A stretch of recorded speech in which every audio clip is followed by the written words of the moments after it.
the opening goal of the World Cup.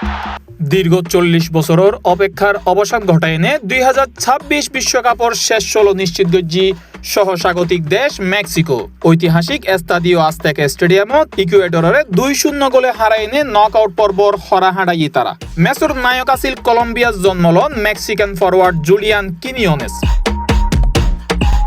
শুরুতুনি আক্রমণাত্মক football খেলতে থাকে মেক্সিকো। ম্যাচের প্রথম গোল করে কিনিওনেস বক্সের ভিতরতুন তার জোরালো শটে আগাই যায় স্বাগতিক অক্কল। পরে আরো একখান গোল দিয়ে এনে জয় নিশ্চিত করে মেক্সিকো।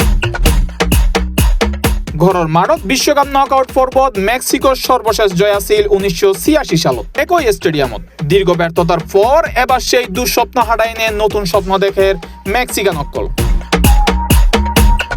ম্যাচ শেষে জয়ের নায়ক জানাই সমর্থক অক্কলরে আরো আনন্দ দিতে আরা কঠোর পরিশ্রম চালাই যাইম। এই জয় আরা খুবই আনন্দিত। কলম্বিয়ার প্রস্তাব ফিরে দিয়ে নে মেক্সিকোর নাগরিকত্ব লন এই কিনিওনেস আজ নিজের পারফরমেন্স দিয়ে নে সমর্থক অক্কলর হৃদয় জয় করিলই। এখন কোয়ার্টার ফাইনালত জায়গা করি লেবে স্বপ্ন দেখে সহ স্বাগতিক অক্কল। C+ TV, Chittagong.